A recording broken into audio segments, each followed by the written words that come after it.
हमारे प्रभु एवं उद्धारकर्ता यीशु मसीह के सर्वश्रेष्ठ एवं अतुलनीय नाम में हिंदी अप्पम के सभी श्रोताओं का हार्दिक अभिनंदन। आज दिनांक 23 फरवरी दिन मंगलवार सन 2021 का मनन के लिए पाठ। आज का शीर्षक है मन्नत। उत्पत्ति की पुस्तक 31वें अध्याय के 13वें वचन में हम इस तरह पाते हैं, मैं उस बेतेल का परमेश्वर हूं जहां तूने एक खंबे पर तेल डाल दिया था और मेरी मन्नत मानी थी। परमेश्वर मन्नतें देखता है और वह उसे पूरा करके आशीष देता है। अजी जो हम पवित्र शास्त्र में देखते हैं कि बहुत से लोगों ने मन्नतें मानी और परमेश्वर ने उन्हें देखा। जब याकूब अपने माता पिता को छोड़कर पद्दनराम के लिए आगे बढ़ रहा था तो उसने परमेश्वर से एक मन्नत मानी। वह उस समय जवान था। जब उसे अपनी यात्रा, गंतव्य और अपने भविष्य के बारे में पता नहीं था तो उसने परमेश्वर से प्रार्थना की और एक मन्नत मानी। पवित्र शास्त्र कहता है, तब याकूब ने यह मन्नत मानी, यदि परमेश्वर मेरे संग रहकर इस यात्रा में मेरी रक्षा करे और मुझे खाने के लिए रोटी और पहनने के लिए कपड़ा दे और मैं अपने पिता के घर में कुशल क्षेम से लौट आऊं, तो यहोवा मेरा परमेश्वर ठहरेगा और यह पत्थर जिसका मैंने खंबा खड़ा किया है परमेश्वर का भवन ठहरेगा, और जो कुछ तू मुझे दे उसका दशमांश मैं अवश्य ही तुझे दिया करूंगा। उत्पत्ति की पुस्तक 28वें अध्याय के 20वें वचन से 22वें वचन तक इस तरह लिखा हुआ है। जब लोग ऋण की समस्याओं से पीड़ित होते हैं तो उन्हें पता चलता है कि दशमांश न देना ही उनकी असफलता और मुसीबतों का मूल कारण है।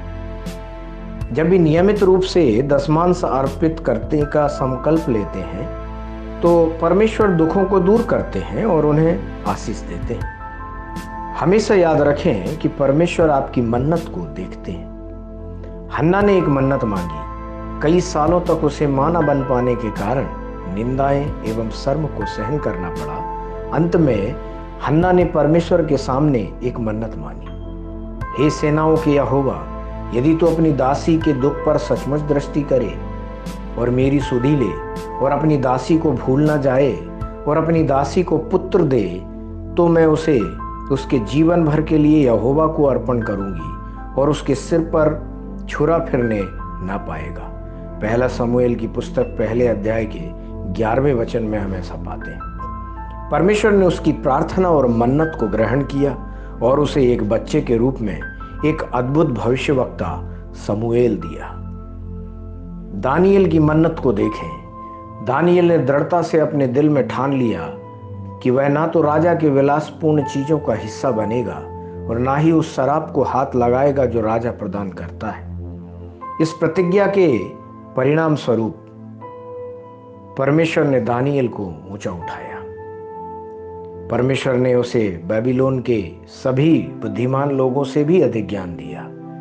परमेश्वर के प्यारे बच्चों, हम पवित्र शास्त्र में पढ़ते हैं कि जब कई पवित्र लोगों ने मन्नतें मानी और परमेश्वर से प्रार्थना की तो उन्होंने प्रार्थना में मांगी गई उन सभी चीजों को विनम्रता से स्वीकार किया। क्या आप प्रार्थना और मन्नत के साथ परमेश्वर को अर्पण करेंगे?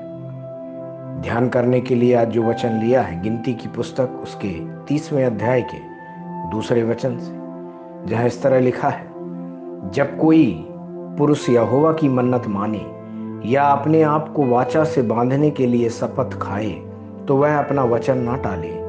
जो कुछ उसके मुंह से निकला हो उसके अनुसार वह करे। परमेश्वर इन वचनों के सुनने पर, पढ़ने पर, मनन करने पर और इनके अनुसार करने पर आपको आपके जीवन में बहुत ऐसे आशीष दे। आमीन।